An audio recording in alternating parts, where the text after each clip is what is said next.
The year 1944 did not start quietly. Far from it.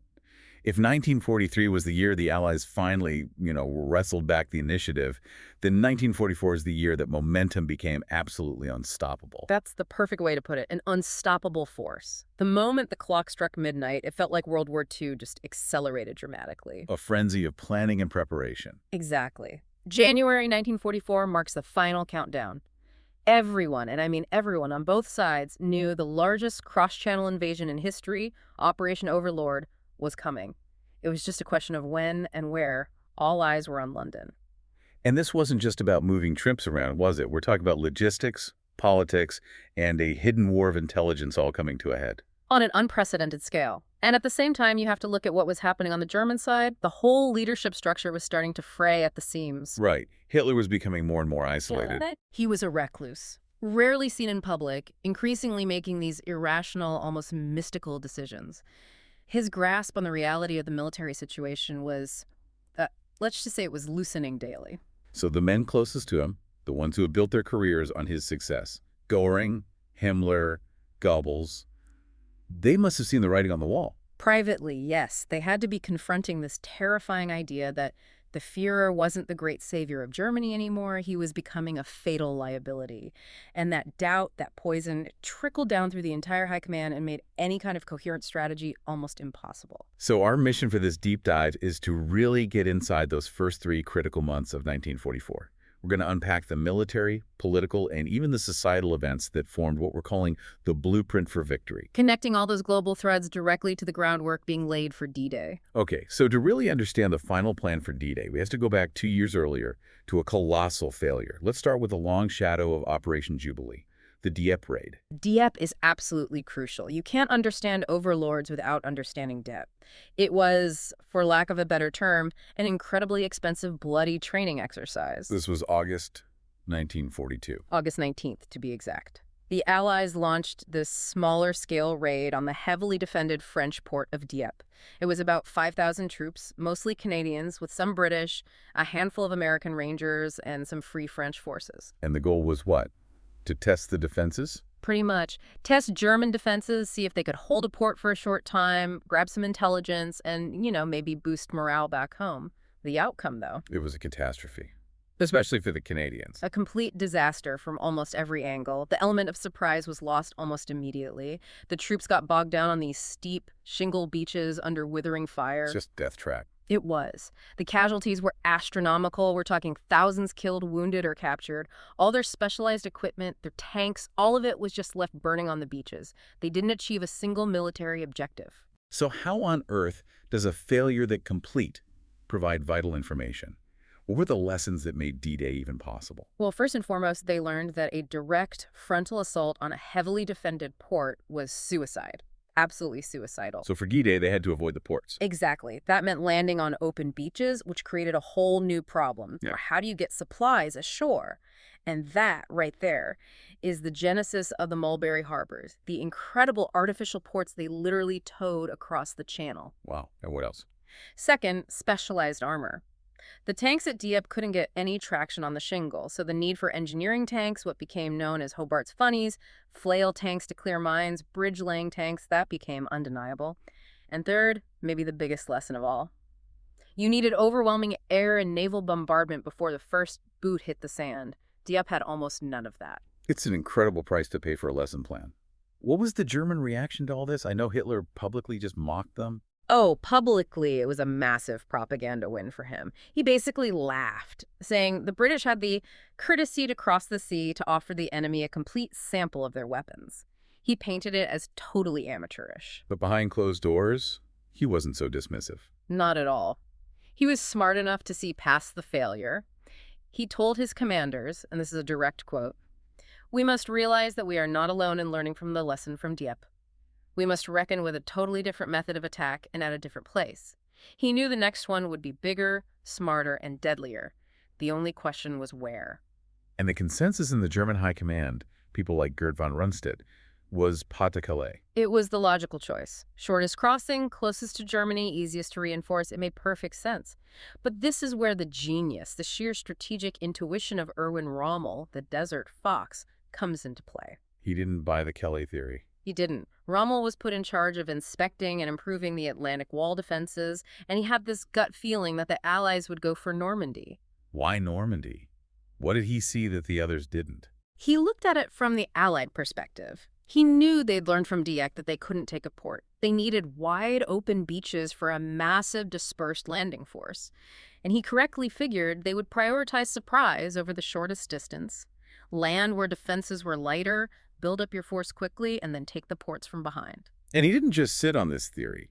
He spent January and February of 44 turning that hunch into a real physical defense. That's the key. He didn't wait for permission. He correctly assumed the Luftwaffe would be a non-factor over the beaches, so he focused everything on defeating the enemy at the water's edge. He personally surveyed miles of coastline, ordered the laying of tens of thousands of mines, and installed all those anti-tank obstacles you see in the photos. The hedgehogs, the tetrahedrons. And he came up with those infamous anti-glider poles, Rommel's asparagus. Exactly. He knew paratroopers and gliders would be key to seizing bridges and crossroads inland. So he ordered his men to flood low-lying fields and drive thousands of these long wooden poles into any open space big enough to land a glider. Sometimes they even wired them with mines. It was a brutal, low-tech solution to a high-tech threat. While Rommel is frantically building these defenses, Hitler's being pulled in a million different directions. The pressure on the Axis globally was becoming immense. It was crushing them. The Eastern Front was just a black hole for German manpower. By January 3rd, the Soviets had pushed all the way to the 1939 Polish border. This was Hitler's worst nightmare come true, a massive breakthrough that threatened the Reich itself. So he had to keep pulling troops away from France to send them east. Constantly, shifting vital divisions away from the Atlantic Wall. And then you look halfway across the world and the Americans are just relentlessly advancing in the Pacific. They were pushing through New Guinea, New Britain, getting closer and closer to Japan. The Axis was being squeezed from every conceivable direction. Which brings us back to London, and the men who were architecting that squeeze. As Rommel is spiking the fields of Normandy, the Allied command is finalizing their blueprint. And it was an incredible cast of characters. You have General Bernard Montgomery, Monty, knighted after his victory at El Alamein, taking command of the British ground forces. A brilliant field commander, no question. But a nightmare to work with, by all accounts. Very prickly. Prickly is a polite way to put it. The famous line about Monty was that he was great to serve under, difficult to serve alongside, but hell to serve over. He was arrogant, he was demanding, and he clashed with just about everyone. Managing his ego was a full-time job. A job that fell to the Supreme Commander, General Dwight D. Eisenhower. It's still incredible to think that the man coordinating all of this would one day be President of the United States. Eisenhower's true genius wasn't in battlefield tactics, it was in the war room. He was the indispensable glue holding this incredibly fragile coalition of egos and nations together. Tell us a bit about Ike. His background isn't what you'd expect from a great military commander. Not at all. He was born David Dwight Eisenhower. He swapped the names later in Texas. His parents were pacifists, deeply religious. They only encouraged him to go to West Point for the free education. And he missed the fighting in World War I entirely. He did. He spent the war stateside, training tank crews. His entire rise was based on his incredible organizational and administrative skill. He was a master of logistics. He served under MacArthur in the Philippines. And when war broke out again, he just rose like a rocket. His real talent was that he had this calm attitude, this steely determination, but also this quiet politeness. The exact skills you'd need to manage Churchill, de Gaulle, and Monty all at once. It was a political job as much as a military one, and underpinning all of that political and military planning was the secret war, the intelligence war. Right. Let's talk about Bletchley Park. The heart of the whole operation, in many ways. The codebreakers at Bletchley had cracked the German Enigma code, so they were reading high-level Axis communications. This let them know German troop movements, but even more importantly, it let them check if their own deception campaigns were actually working. Which brings us to Operation Fortitude. This was more than just a feint. This was a masterpiece. It was maybe the greatest deception in military history. The entire goal was to convince Hitler that the real invasion was coming at the Pas-de-Calais and that Normandy was just a diversion. How did they pull it off? I mean, surely the Germans would need more than just a few extra reconnaissance flights over Calais to be convinced. Oh, they gave them so much more. They used what was called the double-cross system. MI5 had captured every single German agent in Britain, and instead of executing them, they turned them.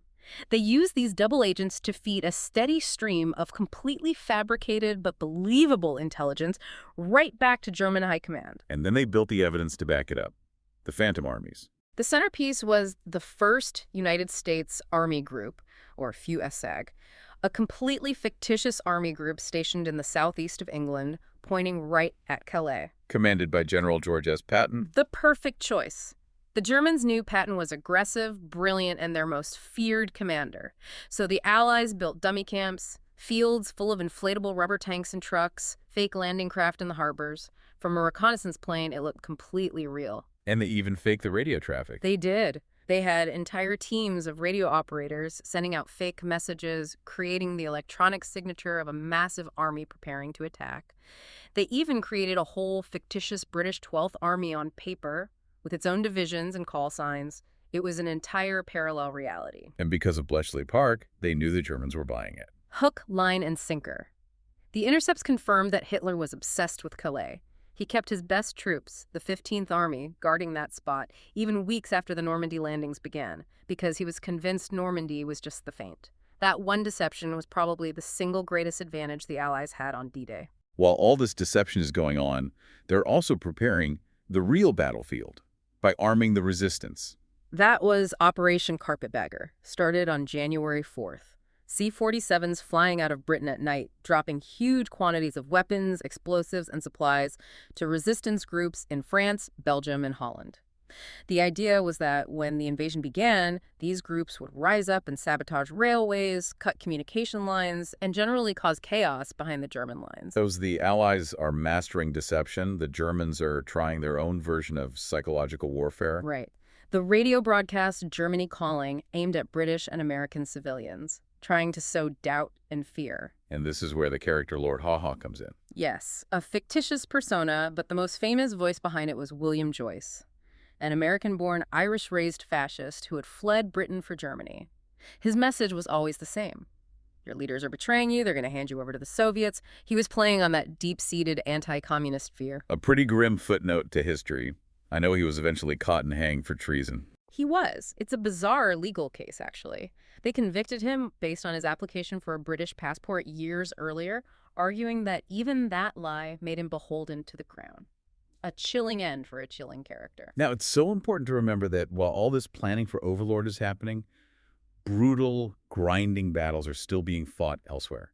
Italy, in particular, had become a real quagmire. Quagmire is the right word. What was supposed to be the soft underbelly of Europe had turned into this hard, unyielding spine. After Mussolini fell, Hitler just poured German troops in, and they turned the entire peninsula into a fortress. The push towards Rome was just this slow, bloody, inch-by-inch fight. And the main roadblock was Monte Cassino. It was the linchpin of the German Gustav Line, this massive rocky hill that dominated the only real route to Rome. The Germans had perfect observation from the top. They could see and shell every single Allied move. It just completely stalled the entire advance. And after initial attacks failed, the Allies made the hugely controversial decision to bomb the ancient monastery at the summit. A decision born of pure desperation and mounting casualties. They suspected the Germans were using the monastery as an observation post. There's still debate about that. So in February, after dropping leaflets to warn civilians, they just leveled it. 400 tons of bombs. Killing hundreds of civilians who were sheltering inside. At least 250. And the terrible irony is, militarily, it achieved nothing. In fact, it made things worse. The German paratroopers just moved into the rubble, which made for an even better, almost impregnable defensive position. The fighting that followed in the ruins was just brutal hand-to-hand combat. To try and break this stalemate, they attempted a daring end run. The Anzio landings. Operation Shingle. The plan was brilliant on paper. Land a huge force by sea, way behind the German lines, south of Rome. Cut their supply lines and force them to retreat from Monte Cassino. The landing itself was a success, wasn't it? A spectacular success initially. They landed on January 22nd and caught the Germans completely by surprise. Lost only 13 men in the first day. The road to Rome was wide open. But the American commander, General Lucas, he hesitated. That hesitation was fatal. He was worried about his flanks, about getting cut off, so he decided to dig in and consolidate the beachhead instead of pushing inland immediately. That gave the Germans just enough time to react. And they reacted fast. Like lightning. They rushed reinforcements down, sealed off the beachhead, and what was supposed to be a lightning strike turned into a 4-month siege. Anzio became its own little pocket of hell, another meat grinder. And at the same time, on the other side of the world, a completely different kind of war was being fought in the Pacific. A different strategy, but just as grim. The American goal was to get close enough to Japan to launch B-29 bomber raids. That meant island hopping. The next big target was the Mariana Islands, but to get there, they had to take the Marshall Islands first. And the Japanese doctrine of no surrender made these battles incredibly costly. The cost in human life was just staggering. It was a preview of what was to come on Iwo Jima and Okinawa.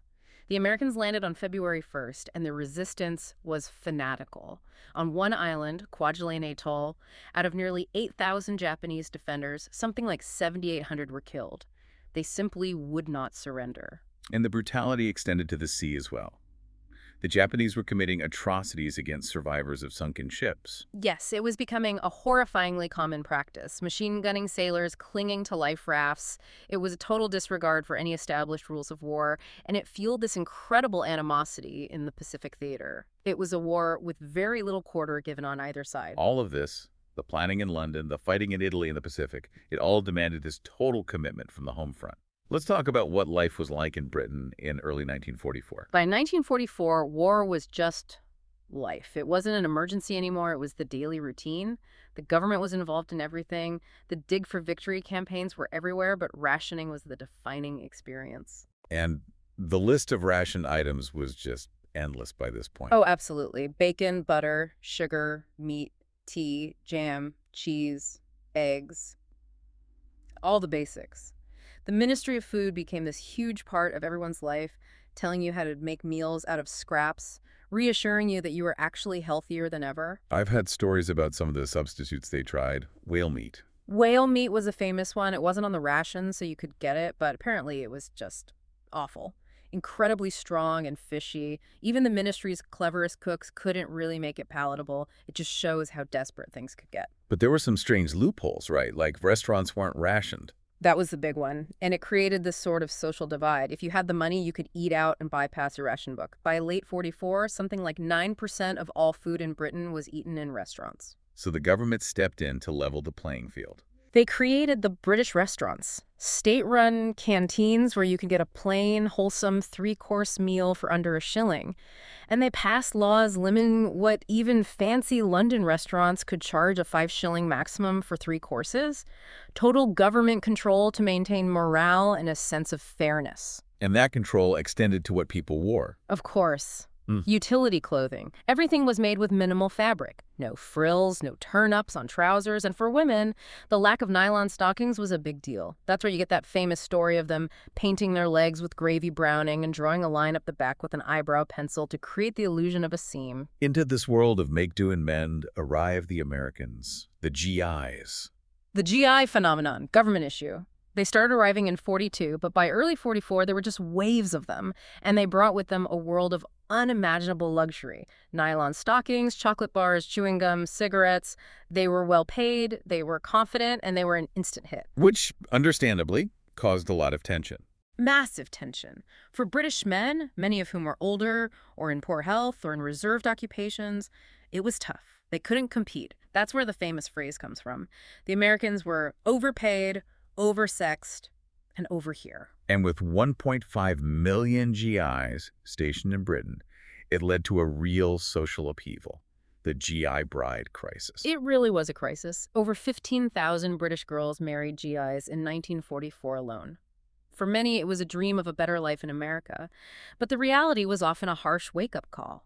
These whirlwind romances often ended in divorce, and thousands more young women became pregnant, only for the soldier to be shipped out, leaving devastation and shame behind in these very traditional British families. And you can see why the British men who were making huge sacrifices in other roles would feel so marginalized. Which brings us to one of the most tragic and unjust stories of the home front. The Bevan boys. These were the men conscripted to work in the coal mines. Exactly. Coal was the lifeblood of the war effort. It powered everything. But so many miners had volunteered for the armed forces early in the war that by 1943 there was a critical shortage. The whole war effort was in danger of grinding to a halt. When the Minister of Labor, Ernest Bevan, came up with this Lottery system. A lottery of fate. They would draw a number from 0 to 9. If your national service registration number ended in that digit, you weren't sent to the Army or the Navy, you were sent down the mines. No choice. But the public didn't see them as heroes serving their country.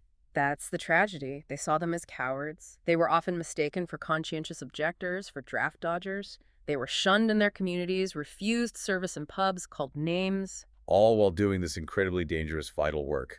Backbreaking, dangerous work that kept the lights on and the factories running. And the injustice didn't even end with the war. While soldiers were being demobilized, many Bevan boys were forced to keep working in the mines for years afterward because the country still needed the coal. Their service wasn't properly recognized for decades. Just a terrible injustice. So as we get to the end of March 1944, all of these threads are converging. The pressure on Eisenhower and the high command must have been almost unbearable. It was immense. The scale of overlords was just terrifying. Eisenhower was in round-the-clock briefings going over every possible contingency, every single thing that could go wrong. And the political fallout of failure would have been catastrophic. You could even see that anxiety reflected right at the very top. King George VI wrote about it in his diary. He did. In February 1944, after a briefing, he wrote, "The more one goes into it, the more alarming it becomes. If the king was alarmed, you can just imagine the weight on Eisenhower's shoulders." And yet, on the streets of London, life went on. The spirit was still there. Uncrushable, they endured air raids, they volunteered as fire watchers, and culture thrived in its own way. The lunchtime concert became this huge phenomenon. People would pack into places like the National Gallery to hear Dame Myra Hess play Beethoven and Brahms. It was this little slice of civilization and dignity in the middle of chaos. So if we pull it all together, everything from January to March 44, what's the final shape of the blueprint for victory? The blueprint was complete, and its genius was that it was total. It wasn't just a battle plan. It was a synthesis of military might, sophisticated deception, political unity, and the absolute commitment of the home front. Everything was in place. The fate of the free world was just waiting for the weather to clear. It's so important when we talk about this massive Allied undertaking to remember what they were fighting against, the sheer systematic brutality of the Axis, from the war crimes in the Pacific to the horror of the concentration camps. That brutality is what defined the stakes. And in the camps, the goal was to erase people, to turn them into nameless numbers.